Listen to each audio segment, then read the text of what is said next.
Good morning, folks. Welcome to another daily devotional. I want to read this morning from Isaiah chapter 40. The last couple of verses, Isaiah 40, verse 28 and following. Have you not known? Have you not heard? The Lord is the everlasting God, the creator of the ends of the earth. He does not faint or grow weary. His understanding is unsearchable.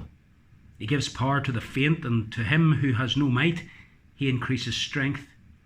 Even youths shall faint and be weary, and young men shall be falling exhausted. But they who wait on the Lord shall renew their strength. They shall mount up with wings like eagles. They shall run and not be weary. They shall walk and not faint. The latter part of that final verse is inscribed on a headstone that has been erected in the University of Edinburgh in memory of the man that we're going to be thinking about this morning, and it is this man. Very famous in Scotland, and became even more famous throughout the United Kingdom and across the world as a result of a film that was made to commemorate his athletic achievements. That man, of course, is Eric Liddell. Eric Liddell was known as the Flying Scotsman. He was born in China in the city of Tianjin on the 16th of January 1902. His mother and father were missionaries for the London Missionary Society. He was educated in China until the age of 6, at which stage, together with his brother Robert, he was sent back to the UK to attend Eltham boarding school. While there, he proved himself to be an outstanding athlete. He was Athlete of the Year on a number of occasions.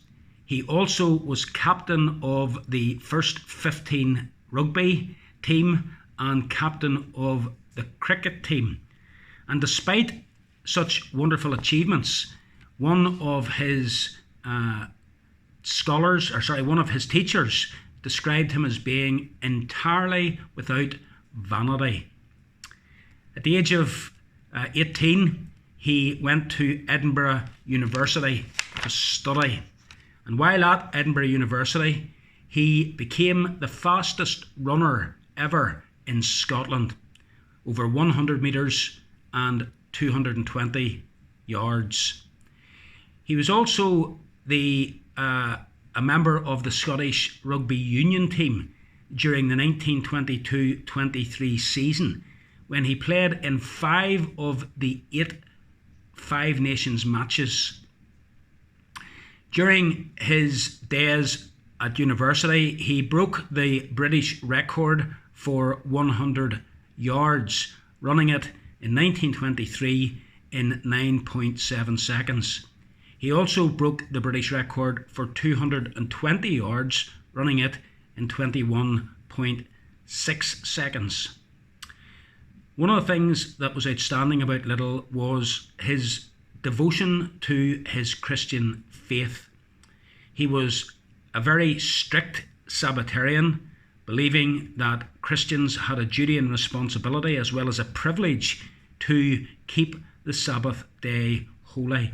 And as a result of his principles, he refused to run in the 100 metres heat for the Olympic Games for which he had been chosen. He had made the Olympic squad for 1924 in Paris, and the heats for the race that he was well tipped to win, the 100 yards, the heats for that were being run on a Sunday. Liddell, despite pressure being put on him by the top brass in the Olympic Committee and even an appeal from his sovereign, Liddell refused to run.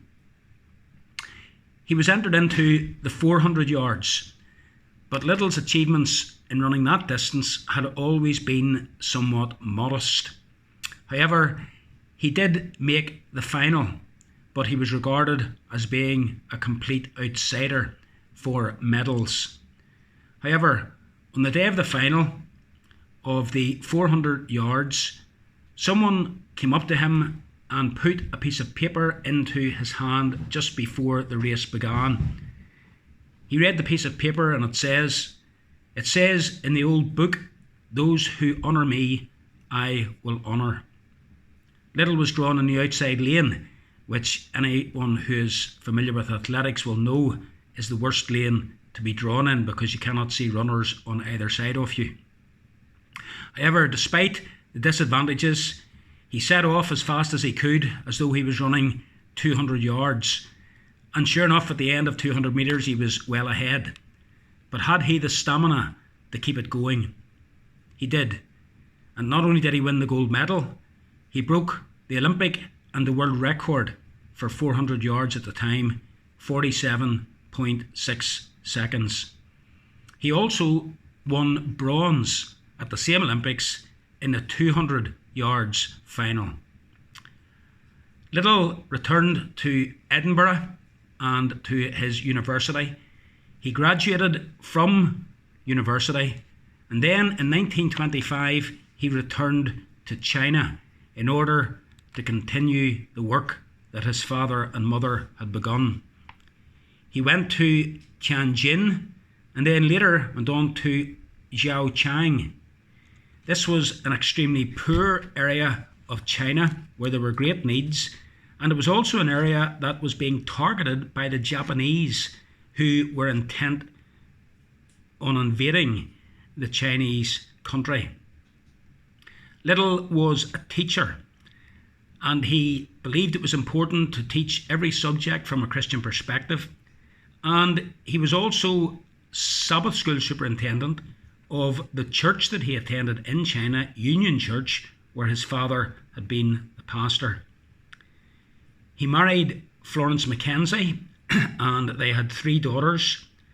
But in 1941, things were becoming very, very dangerous in China due to the aggression of the Japanese. The British government advised all foreign nationals to leave China, and although his wife and children left, Little insisted in staying on in China to continue the missionary work. He was arrested by the Japanese, and those who were working with him in the mission station, including workers from the China Inland Mission, were interned in Weisthausen internment camp. There, Little did all he could to try and help everyone who was interned. He gave himself completely to the service of others, and as a result, he had a nervous breakdown due to overwork, malnourishment, and he also had an inoperable brain tumour. On the 21st of February 1945, he died, never having met his 3rd daughter. His wife and 2 daughters had left to return to Scotland, and his wife was pregnant with their 3rd daughter. He died just a few months before the internment camp was liberated. His last words are recorded as being, "It's complete surrender." And that summed up Little's life.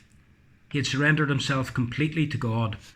He could have continued in 1925 along an athletics career, playing rugby, but he decided that he would return to China in order to serve the Lord, turning his back on sporting fame. In 1991, the University of Edinburgh erected a memorial headstone in its grounds, and on that headstone is inscribed Isaiah chapter 40 and verse 31. "They shall mount up with wings as eagles, they shall run and not be weary." Those of you who want to find out more about Little, there are a number of books that are available written about his life. And also, if you haven't already seen the movie Chariots of Fire, then download it, buy it, or whatever, and watch it. It's not 100% accurate, but it is a good remake of the events of Little's life around the 1924 Paris Olympics. So what does Little say to us this morning? Eric Liddell reminds us that whenever God says something in his word, he means it. For example, Liddell would not compromise on the question of Sabbath observance. He was determined to obey God rather than man, and even whenever appeals were made to him from the highest ranks of British society to run on the Sunday, Liddell refused. I wonder, brethren, how committed are we to obeying God? How committed are we to keeping the Sabbath day holy, especially in an era where Sabbath observance, even among Christians, is something that is frowned upon?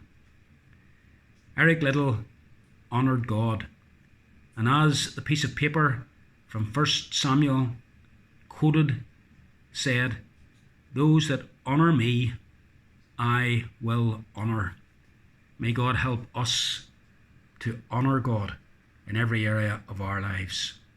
Have a great day, folks.